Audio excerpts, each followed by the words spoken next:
കണ്ട സ്നേഹം മാത്രം എന്റെ ഉപദ്രവിച്ച് എന്റെ പേര് ഫുള്ള് ഉപദ്രവിച്ചു. എന്റെ കഴിവ് കാണിച്ചു പറിച്ചിട്ട് എനിക്ക് ഒന്നും ചെയ്യാൻ പറ്റില്ല. എന്നെ ഹോസ്പിറ്റലിൽ പോണ കാര്യം കൊണ്ടുപോയില്ല. ഇവിടെ പാട്ട് വെച്ച് സന്തോഷിച്ചിരിക്കും. കൊച്ചിലെ മുതൽ ഞാനില്ല എന്റെ അനുഭവത്തിൽ വീടുകളെ കണ്ണ് സ്നേഹം മാത്രം എന്റെ മേലെ മുഴുവനും പാടാൻ കൂടുതൽ കണ്ണൊക്കെ പറിച്ചെന്റെ മൂടിയൊക്കെ പിടിച്ചു പറഞ്ഞു.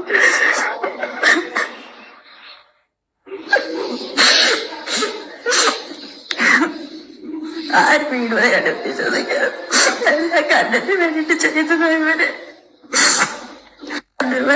RJ ബിൻസിയുടെ അനിയത്തിയുടെ ഒരു വീഡിയോ കഴിഞ്ഞ ദിവസം ശ്രദ്ധയിൽപ്പെട്ടിരുന്നു. അപ്പോൾ പുള്ളിക്കാരത്തെയാണ് ഈ ലൈവ് വീഡിയോയിൽ ഇതിന് മുന്നേ കണ്ട വീഡിയോയിൽ സംസാരിച്ചിട്ടുള്ളത്.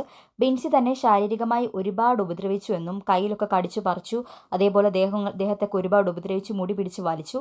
എന്നിട്ട് ഹോസ്പിറ്റലിൽ പോകണമെന്ന് പറഞ്ഞിട്ട് അതുപോലും കേൾക്കാതെ സൈക്കോനെ പോലെ അവിടെ ഇരുന്ന് സിനിമ കാണുക അല്ലെങ്കിൽ പാട്ട് കേൾക്കുകയാണെന്നാണ് പുള്ളിക്കാരത്തി പറയുന്നത്.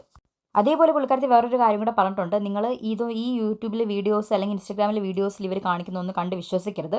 അതിനകത്ത് കാണിക്കുന്നൊന്നും റിയൽ സ്നേഹമല്ല. ഈ വീഡിയോ എടുക്കുമ്പോൾ മാത്രമാണ് പുള്ളിക്കാരത്തിക്ക് തന്നോട് സ്നേഹമുള്ളത്. അതല്ലാത്ത പക്ഷം ചെറുപ്പം മുതൽ ഒരുപാട് കാര്യങ്ങൾ അനുഭവിച്ചും വേദനിച്ചും അല്ലെങ്കിൽ ഒരുപാട് ഉപദ്രവിച്ചുമൊക്കെയാണ് ബിൻസി തന്നെ നോക്കിക്കൊണ്ടിരുന്നത്. പക്ഷേ വീഡിയോയിൽ കാണിക്കുമ്പം ഇതിനൊക്കെ നേരെ ഓപ്പോസിറ്റായിട്ട് ഭയങ്കര കെയറിങ്, ഭയങ്കര ലവിങ്, നമ്മളൊക്കെ ആഗ്രഹിച്ചത് പോകുന്ന പോലത്തെ ഒരു സിസ്റ്റർഹുഡ്, അങ്ങനത്തെ ഒരു ടൈപ്പാണ് ഇവർ, അല്ലെങ്കിൽ ആ ഒരു ടൈപ്പ് ഓഫ് വീഡിയോസാണ് ഇവർ ചെയ്യുന്നത്. അതേപോലെ ബിൻസി ഈ ഒരു വീഡിയോ ഒക്കെ കണ്ടന്റിന് വേണ്ടിയിട്ടൊക്കെ ഫാമിലിനെ നല്ല രീതിയിൽ യൂസ് ചെയ്യുന്നുണ്ട്. അല്ലെങ്കിൽ അവരുടെ ഫാമിലി നല്ല രീതിയിൽ അതിന് സപ്പോർട്ടാണ്. കാരണം ഫിനാൻസ് മെയിൻലി ഈ ഒരു ഫെയിം കിട്ടിയാലേ ബിൻസിക്ക് ഫിനാൻഷ്യലി അവർ സ്റ്റേബിൾ ആവത്തുള്ളൂ. അപ്പോൾ ഫിനാൻഷ്യലി സ്റ്റേബിൾ ആവണമെങ്കിൽ ചാച്ചനും അമ്മയും അനിയത്തിയും ഒക്കെ നല്ല രീതിയിൽ സപ്പോർട്ട് ചെയ്തേ പറ്റത്തുള്ളൂ. പക്ഷേ പുള്ളിക്കാരത്തിയുടെ റിയൽ ക്യാരക്ടറിൽ പുള്ളിക്കാരത്തി ഇതേപോലെ വളരെ ടോക്സിക് ആയിട്ട് സിസ്റ്ററിനോടും, അല്ലെങ്കിൽ നമ്മുടെ ഫാമിലിയിൽ അടികളും പ്രശ്നങ്ങളും ഉണ്ടാവുന്നത് വളരെ നോർമലാണ്. സിസ്റ്റേഴ്സ് തമ്മിൽ വഴക്കുണ്ടാക്കും, ബ്രദർ സിസ്റ്റർ തമ്മിൽ വഴക്കുണ്ടാക്കും. പക്ഷേ എപ്പോഴാണെങ്കിലും അങ്ങനെ ഒരു പ്രശ്നം നടക്കുന്ന സമയത്ത് നമ്മുടെ ഫാമിലി മെമ്പേഴ്സ് അതിൽ ഇടപെടാതിരിക്കുമോ? നമ്മുടെ അച്ഛനും അമ്മയും അതിൽ ഇടപെടാതിരിക്കുമോ? അപ്പോൾ ബിൻസിക്ക് ഇപ്പോഴും അത് ചെയ്യാനുള്ളൊരു ഫ്രീഡം ഈ ഒരു ഏജിലും അത് കൊടുക്കുന്നത് ബിൻസി കുറച്ച് ഫിനാൻഷ്യലി സെക്യൂർ ആൻഡ് സ്റ്റേബിൾ ആണ്, അല്ലെങ്കിൽ ബിൻസി ഒരു മെയിൻ ഇൻകം ഏണർ ആണ് എന്നുള്ളൊരു കൺസിഡറേഷനാണോ ബിൻസിൻ്റെ ഫാമിലി അല്ലെങ്കിൽ അച്ഛനമ്മ കൊടുക്കുന്നത്? അപ്പം അനിയത്തിയോട് ഇത്രയും നാളും ഈ ക്രൂരതകളൊക്കെ ചെയ്ത് പുള്ളിക്കാരത്തി പറയുന്നുണ്ട്, പുള്ളിക്കാരത്തിൻ്റെ ദേഹം ഫുള്ള് വേദന, അല്ലെങ്കിൽ ചെറുപ്പം തൊട്ടേ ഉപദ്രവിച്ച പാടുകൾ ശരീരത്തുണ്ട്. അപ്പം ഇത്രയും നാളും ഇത് കണ്ണടച്ചു. ഓക്കെ ഫൈൻ, അവർ ചെറിയ കുട്ടികളാണ്. അപ്പോൾ ഇത്ര വളർന്നിട്ടും ഈ ഒരു കാര്യം ഇപ്പോഴും കണ്ടിന്യൂ ചെയ്ത് പോകുന്നുണ്ടെങ്കിൽ എന്തായിരിക്കും അച്ഛനും അമ്മയും അതിൻ്റെ മുൻപിൽ കണ്ണടയ്ക്കാനുള്ളൊരു റീസൺ? ഇതാണ് ഗൈസ് എൻ്റെ അനിയത്തി മരിയ കൊച്ച്. എനിക്ക് 5 വയസ്സുള്ളപ്പോഴാണ് ഇവള് ഞങ്ങളുടെ ജീവിതത്തിലേക്ക് കടന്നു വരുന്നത്. ഇവള് വരുന്നതിന് മുമ്പുണ്ടല്ലോ എൻ്റെ ലൈഫ് അടിപൊളിയായിരുന്നേ. കുഞ്ഞായിരുന്നെങ്കിലും ചാച്ചൻ്റെയും അമ്മയുടെയും കസിൻസിൻ്റെ ഒക്കെ സ്നേഹം എനിക്ക് കിട്ടുമായിരുന്നു. അപ്പോൾ മരിയ വന്നതോടുകൂടി എല്ലാവർക്കും അവൾ മതി. പിന്നെ എങ്ങനെയാണ് മരിയ ഞങ്ങളുടെ ലൈഫിലേക്ക് വന്നതെന്ന് ആർക്കും അറിയത്തില്ല കേട്ടോ. ഇന്ന് ഞാനത് റിവീൽ ചെയ്യാം. കൃത്യമായിട്ട് പറഞ്ഞ സംഭവം നടക്കുന്നത് 2004 നല്ലൊരു മഴയുള്ള ദിവസം നട്ടപ്പാതിരിക്ക് പുറത്തൊരു ശബ്ദം കേട്ട് ചാച്ചനും അമ്മ ഇറങ്ങി ചെന്നപ്പോൾ കിടക്കുന്ന ഒരു കുഞ്ഞുവാവ. ആരും ഉപേക്ഷിച്ച് പോയ ഒരു കുഞ്ഞുവാവനെ ചാച്ചനും അമ്മയും ഫോർമാലിറ്റീസ് ഒക്കെ കഴിഞ്ഞ് എടുത്ത് വളർത്താൻ തീരുമാനിച്ചു. അങ്ങനെയാണ് മരിയ കൊച്ചിൻ്റെ അനിയത്തിയായത്. സത്യം പറഞ്ഞാൽ അങ്ങനെ എടുത്ത് വളർത്തിയ കൊച്ചായിട്ടൊന്നും അല്ല കേട്ടോ നമ്മൾ മരിയ കൊച്ചിനെ കണ്ടിരിക്കുന്നത്. വീട്ടിലൊരാളെ പോലെ തന്നെയാണ്. അപ്പോൾ ഇന്ന് പറയാൻ വന്നത് മരിയ കൊച്ചിന്റെ ബർത്ത്ഡേ ആണ് കേട്ടോ. ഏപ്രിൽ 23-ാം തീയതിയാണ് ബർത്ത്ഡേ. സോ എല്ലാവരും വിഷ് ചെയ്യണേ. പിന്നെ ഒരു റിക്വസ്റ്റ് കൂടി ഉണ്ട്, എല്ലാവരും നമ്മുടെ മരിയ കൊച്ചിനെ അനിയത്തി പോലെ തന്നെ കാണണം. മരിയ വന്ന guys. Okay, happy birthday. Thank you. ഇതൊക്കെ എല്ലാ സഹോദരിമാരും അങ്ങോട്ടും ഇങ്ങോട്ടും പറയുന്നത് നിന്നെ എടുത്ത് വളർത്തിയതാണ്, നിന്നെ ഇവിടുന്ന് കിട്ടിയതാണ്, അങ്ങനെയൊക്കെ പറയുന്ന പോലത്തെ കാര്യങ്ങളൊക്കെ ഉള്ളൂ. പക്ഷേ ഇതിനകത്ത് ഇവർ കാണിക്കുന്ന തമ്മിലുള്ള സ്നേഹം ബിൻസിയുടെ ഓരോ വീഡിയോസ് കാണുമ്പോഴും നമ്മളത് മനസ്സിലാക്കണം. ഭയങ്കരമായിട്ടുള്ള ഓവർ ആക്ടിങ്ങും ഭയങ്കര സ്നേഹപ്രകടനങ്ങളും ഭയങ്കര കെയറിങ്ങും. ഇത് കാണുമ്പോൾ ഇങ്ങനത്തെ ഒരു സിസ്റ്ററിനെ നമുക്ക് ജീവിതത്തിൽ ഇനി വേറെ കിട്ടാനില്ല എന്ന് പോലത്തെ രീതിയിലാണ് ബിൻസി കാണിക്കുന്നത്. വേണമെങ്കിൽ നമുക്കിതിൻ്റെ 2 രീതിയിൽ എടുക്കാം. എന്താണെന്ന് വെച്ച് കഴിഞ്ഞാൽ ഫസ്റ്റ് വൺ, ലൈക്ക് പുള്ളിക്കാരത്തി, അതായത് സിസ്റ്ററിനെ അടിച്ച സമയത്ത് സിസ്റ്ററിന് തിരിച്ച് ആഗ്രഹിച്ചതുപോലെ തിരിച്ചടിക്കാനും ഉപദ്രവിക്കാനും പറ്റില്ല. നോർമലി ഇവരുടെ വീട്ടിൽ ഇങ്ങനത്തെ വഴക്കുകൾ നടക്കാറുണ്ട്. അങ്ങോട്ടും ഇങ്ങോട്ട് വടി വെക്കാറുണ്ട്, പിച്ചാറുണ്ട്, കടിക്കാറുണ്ട്, മാന്താറുണ്ട്. പക്ഷേ സിസ്റ്ററിന് അതേപോലത്തെ തിരിച്ച് കൊടുക്കാൻ പറ്റിയില്ല. അല്ലെങ്കിൽ ബിൻസി അത് വക വെക്കാതെ പോരുന്ന പാട്ടും കേട്ടോണ്ടിരിക്കുന്നു. അടി കിട്ടിയ ആൾ തിരിച്ചൊന്നും കൊടുക്കാൻ പറ്റാതെ അവിടെ വിഷമിച്ചിരിക്കുന്ന സമയത്ത് പെട്ടെന്നുണ്ടായ ഒരു പ്രകോപനം അല്ലെങ്കിൽ ഒരു ദേഷ്യം, എന്നാൽ അവൾക്കുണ്ടായിട്ട് ഫെയിം ഒക്കെ അങ്ങോട്ട് പോട്ടെ, അവൾ കുറച്ചൊന്ന് സോഷ്യൽ മീഡിയയുടെ മുൻപിൽ നാണം കെടുത്തട്ടെ എന്ന് ഓർത്തിട്ട് ആ ഒരു മനോഭാവം ഇല്ലേ, പെട്ടെന്ന് നമുക്ക് തോന്നുന്നു. അല്ലെങ്കിൽ ഒന്നും തിരിച്ച് ചെയ്യാൻ പറ്റുന്നില്ല, ആകെപ്പാടെ ചെയ്യാൻ പറ്റുന്ന ഇതേ കാര്യമുള്ളൂ, എന്നാൽ അവൾക്കിട്ടൊരു പണി കൊടുക്കാം എന്നുള്ള രീതിയിൽ പുള്ളിക്കാരത്തി ചെയ്യുന്നു. അങ്ങനെ വേണമെങ്കിൽ ആകാം. രണ്ടാമത്തെ കാര്യം എന്ന് പറഞ്ഞു കഴിഞ്ഞാൽ ശരിക്കും ഈ പുള്ളിക്കാരത്തി കുറച്ച് വർഷങ്ങളായിട്ട് അല്ലെങ്കിൽ ജനിച്ച നാളെ തൊട്ട് ബിൻസിയുടെ അടുത്തു നിന്നും ഈ ഒരു ഇത് ഫേസ് ചെയ്തിട്ടുണ്ട്. ആരും അതിനെ തടഞ്ഞിട്ടില്ല, അല്ലെങ്കിൽ അച്ഛനും അമ്മയും അത് കണ്ടിട്ടും ഇതിനെതിരെ അഗെയിൻസ്റ്റ് ആയിട്ടൊന്നും പ്രവർത്തിച്ചിട്ടില്ല. പുള്ളിക്കാരത്തി വർഷങ്ങളായിട്ട് ഇത് ഫേസ് ചെയ്തിട്ട് പുള്ളിക്കാരത്തിൻ്റെ ദേഹത്തെല്ലാം പാടാണ്. അത് എന്നിട്ട് ഒരു സൈക്കോനെ പോലെ ബിൻസി മാറി ഇരുന്നിട്ട് എൻജോയ് ചെയ്യുന്നു. പുള്ളിക്കാരത്തിക്ക് യാതൊരു വിധത്തിലുള്ള ഇമ്പോർട്ടൻസ് കൊടുക്കുന്നില്ല. അടി കിട്ടിയ പുള്ളിക്കാരത്തിക്ക് വർഷങ്ങളായിട്ട് ഇത് ടോളറേറ്റ് ചെയ്യാൻ പറ്റാത്ത സ്റ്റേജ് എത്തിയപ്പോൾ പുള്ളിക്കാരത്തി അത് റിവീൽ ചെയ്യുന്നു. ഈ 2 സ്റ്റേജ് സിറ്റുവേഷൻ വേണമെങ്കിലും ആകാം. അപ്പോൾ ഏത് സിറ്റുവേഷൻ ആണെന്നുള്ളത് നമുക്ക് വ്യക്തമായിട്ട് അറിയത്തില്ല.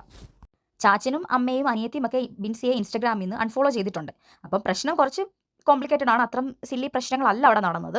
കുറച്ച് ഇതാണ് ഇമ്പോർട്ടൻ്റ് ആയിട്ടുള്ള, അല്ലെങ്കിൽ നമുക്ക് ഗൗരവത്തിൽ കാണേണ്ട ഒരു പ്രശ്നം തന്നെയാണ്. അല്ലെന്നുണ്ടെങ്കിൽ ഒരു ചെറിയ അടിയോ പിടിയോ വഴക്ക് നോർമൽ നടക്കുന്നതാണെങ്കിൽ ഇപ്പം ചാച്ചൻ ബിൻസിയെ പോയിട്ട് അൺഫോളോ ചെയ്യേണ്ട കാര്യമില്ല. ബിൻസിയെ ബിഗ് ബോസ് ഒട്ടേ ശ്രദ്ധിക്കുകയാണെന്നുണ്ടെങ്കിൽ ഫസ്റ്റ് വീക്ക് തന്നെ എലിമിനേറ്റ് ആയി പോയൊരു വ്യക്തിയാണ് ബിൻസി. അത്ര യാതൊരു ഫെയിമോ ഒന്നും കിട്ടാതെ പെട്ടെന്ന് ആദ്യത്തെ വീക്ക് എന്തൊക്കെയോ തീപ്പരികൾ ചെറുതായിട്ടൊക്കെ ഇടാനൊക്കെ നോക്കിയെങ്കിലും ഒന്നും അങ്ങോട്ട് റെഡി ആവാതെ ആദ്യത്തെ വീക്ക് തന്നെ എലിമിനേറ്റ് ആയി പോയതാണ്. പക്ഷേ ബിൻസി ഒരു കംബാക്ക് ഉണ്ടായിരുന്നു, ഒരു റീ എൻട്രി പോലെ. ആ ടൈമിൽ, അതായത് ഔട്ടായിട്ടുള്ള എല്ലാ കണ്ടസ്റ്റൻസും റീ എൻട്രി ചെയ്യുന്നൊരു ടൈമായിരുന്നു. ആ സമയത്ത് ബിൻസി ബിഗ് ബോസിൽ ഉണ്ടാക്കിയ ഒരു ഇമ്പാക്റ്റ് ഉണ്ട്. ഇമ്പാക്റ്റ് എന്ന് പറഞ്ഞു കഴിഞ്ഞാൽ ഒരു ടോക്സിസിറ്റി. ശരിക്കും പറഞ്ഞാൽ അവിടെ ഉണ്ടായിരുന്ന ലാസ്റ്റ് ഒരു 5-6 കണ്ടസ്റ്റൻസ് വളരെ ഹാപ്പി ആയിട്ട് സന്തോഷത്തോടെ ഇറങ്ങി പോകേണ്ട ആ ഒരു ടൈമിൽ ബിൻസി സ്വന്തം ഫെയിമിന് വേണ്ടി, അല്ലെങ്കിൽ ഞാൻ ഇപ്പോൾ ഇവിടെ എന്തെങ്കിലുമൊക്കെ കാണിച്ചാൽ മാത്രമേ ആൾക്കാർ എന്നെ ശ്രദ്ധിക്കത്തുള്ളൂ, എനിക്ക് വേണ്ട ഫെയിം എനിക്ക് കിട്ടത്തുള്ളൂ എന്നുള്ള കാര്യം വളരെ, ഇപ്പോൾ ശൈത്യാണെങ്കിലും അനുമോളോടൊക്കെ വളരെ പേഴ്സണലായിട്ടുള്ള കാര്യങ്ങൾക്ക് വേണ്ടിയിട്ടാണ് അവിടെ പ്രശ്നങ്ങൾ ഉണ്ടാക്കിയത്. ബാക്കിയുള്ളവരെല്ലാം കുശുമ്പ് കുന്നായ്മ എന്നൊക്കെ, അല്ലാണ്ട് ഫെയിമിന് വേണ്ടിയിട്ടൊന്നും മാറി ഓടുന്നതും കാണിച്ച പോലെ എനിക്ക് തോന്നിയില്ല. പക്ഷേ ബിൻസി ഫെയിം ഉണ്ടാക്കാൻ വേണ്ടി വളരെ കഷ്ടപ്പെട്ടിട്ടുണ്ട്. കാരണം ബിൻസി ഉദ്ദേശിച്ച പോലെ ബിഗ് ബോസിൽ ബിൻസിക്ക് പെർഫോം ചെയ്യാൻ പറ്റിയിട്ടില്ല. അപ്പം അതിന് വേണ്ടിയിട്ട് വളരെ കഷ്ടപ്പെട്ട് കുറേ പ്രശ്നങ്ങളുണ്ടാക്കി, എല്ലാത്തിലും ഇടപെട്ട് ഞാൻ എന്തോ വലിയ ആളാണെന്ന് കാണിക്കാൻ വേണ്ടി എന്തൊക്കെയോ പരാക്രമങ്ങൾ അവിടെ കിടന്ന് കാണിക്കുന്നുണ്ടായിരുന്നു. അങ്ങനെ നെഗറ്റീവായിട്ടുള്ളൊരു ഫെയിമാണ് ബിൻസി അവിടെ ഉണ്ടാക്കിയതെങ്കിലും മസ്താനിയുമായിട്ടുള്ള ഇഷ്യൂ ഒക്കെ അറിയാമല്ലോ. മസ്താനിയുമായിട്ട് നല്ല പ്രശ്നങ്ങളൊക്കെ ആയി അവിടെ നെഗറ്റീവായിട്ട് ഇറങ്ങിപ്പോയ മസ്താനി തിരിച്ച് വന്ന സമയത്ത് വളരെ പോസിറ്റീവായിട്ട്, അത് ബിൻസി കാരണം വളരെ പോസിറ്റീവായിട്ടാണ് മസ്താനി ഇറങ്ങി വന്നത്. പക്ഷേ ബിൻസി ആ നെഗറ്റീവ് ഇമ്പാക്റ്റും ഫെയിമാണ് ഉണ്ടാക്കിയതെങ്കിൽ പോലും തിരിച്ച് വന്നിട്ട് അത് നിലനിർത്താൻ വേണ്ടി ബിൻസി വളരെയധികം കഷ്ടപ്പെട്ടിട്ടുണ്ട്. ബിൻസിക്ക് എന്തൊക്കെ ചെയ്യാമോ അതൊക്കെ ബിൻസി ചെയ്തു. ഓടി നടന്ന് എന്തൊക്കെ ചെയ്യാൻ പറ്റുമോ ആ രീതിയിലായിരുന്നു. എല്ലാ മീഡിയാസിനെയും എവിടെയൊക്കെ പോയാലും പോകുന്നിടത്തെല്ലാം എനിക്ക് തോന്നുന്നു അവർക്ക് അങ്ങോട്ട് ക്യാഷ് കൊടുത്തിട്ട് ബിൻസി ഫെയിം ഉണ്ടാക്കുമായിരുന്നു എന്നുള്ള രീതിയിലാണ്. എവിടെ പോയാലും ആരെങ്കിലുമൊക്കെ ബിൻസിയുടെ ഫോട്ടോയും വീഡിയോ എടുക്കാനൊക്കെ ആൾക്കാരവിടെ കണ്ടിട്ടുണ്ട്. അപ്പം അതിന് വേണ്ടിയിട്ട് ഫാമിലിനെ നല്ല രീതിയിൽ യൂസ് ചെയ്തിട്ടുണ്ട്, ഫാമിലിയും അതിനൊക്കെ നിന്ന് കൊടുത്തിട്ടുണ്ട്. അപ്പം ഈ പ്രശ്നം ബിൻസിയുടെ ഇപ്പോഴത്തെ ഫെയിമിനെ നല്ല രീതിയിൽ ബാധിക്കും. കാരണം ഇതുവരെ ബിൻസി പ്രതികരണമായിട്ടൊന്നും വന്നിട്ടില്ല. മേ ബി ഈ കാണിക്കുന്ന പോലത്തെ സ്നേഹവും സ്നേഹപ്രകടനങ്ങളും വെറും പ്രകടനങ്ങൾ മാത്രമായിരിക്കും, ഇതിലൊന്നും സത്യം കാണത്തില്ല. എനിക്ക് അങ്ങനെയാണ് ബേസിക്കായിട്ട് ഫീൽ ചെയ്യുന്നത്. ഇപ്പോൾ അച്ഛനോടാണെങ്കിലും അമ്മയോടാണെങ്കിലും അനിയത്തിയോടാണെങ്കിലും ബിൻസിയുടെ സ്വന്തം നിലനിൽപ്പിനും ഫെയിമിനും വേണ്ടി ബിൻസി കാട്ടിക്കൂട്ടുന്നതായിരിക്കണം. ഇപ്പം അനിയത്തി പറഞ്ഞത് കറക്റ്റ് ആണെങ്കിൽ, അല്ല അനിയത്തി ജെന്യൂനായിട്ട് പറഞ്ഞതാണെങ്കിൽ ഒബ്വിയസ്ലി ഇതൊക്കെ ബാക്കിയുള്ളതെല്ലാം കാട്ടിക്കൂട്ടലുകൾ മാത്രമാണ്. ഫെയിമിന് വേണ്ടി എന്തും ചെയ്യാൻ ഒരു മടിയുമില്ലാത്തൊരു വ്യക്തിയാണെന്ന് ബിഗ് ബോസിലെ ലാസ്റ്റ് റീ എൻട്രി സമയത്ത് തന്നെ ബിൻസിയെക്കുറിച്ച് മനസ്സിലായി. അപ്പം ഇതെന്താണെന്നുള്ളത് ബിൻസി എന്തെങ്കിലും ഒരു റെസ്പോൺസുമായിട്ട് വന്നാൽ മാത്രമേ അറിയത്തുള്ളൂ. ബിൻസി ഇപ്പം വന്നാലും കുറച്ച് നാളത്തേക്ക് ബിൻസിക്ക് എന്തായാലും നന്നായിട്ട് ഡിഫെയിം കിട്ടുന്ന ഒരു തരത്തിലുള്ളൊരു ഇതാണ് അനിയത്തി ഇപ്പോൾ ചെയ്ത് വെച്ചിരിക്കുന്നത്. ഇതിൻ്റെ പേരിൽ ഇനി എന്തൊക്കെ പ്രശ്നങ്ങളാണെന്നും അല്ലെങ്കിൽ ബിൻസി ഇതൊക്കെ എങ്ങനെയാണ് ഫേസ് ചെയ്യുന്നതെന്നും ഒക്കെ ബിൻസി വന്നിട്ട് ഇനിയും ഒരു റെസ്പോൺസിബിൾ അല്ലെങ്കിൽ ഒരു ഇത് തന്നാൽ ബിൻസി എന്തായാലും അത് ചെയ്യും. കാരണം ബിൻസിക്ക് ഇപ്പം നിൽക്കുന്ന ആ ഒരു ഫെയിം എന്തായാലും പോകാതിരിക്കാൻ വേണ്ടി ഏതറ്റം വരെയും ചെയ്യാൻ മടിയില്ലാത്തൊരു വ്യക്തിയാണ് ബിൻസി. അപ്പം ബിൻസിയുടെ പ്രതികരണം എന്താണെന്ന് നമുക്ക് നോക്കാം, നമുക്ക് വെയിറ്റ് ചെയ്യാം. നിങ്ങൾക്ക് എന്താ തോന്നുന്നത് എന്നുള്ളത് നിങ്ങൾ കമൻറ്റ് ചെയ്യാം.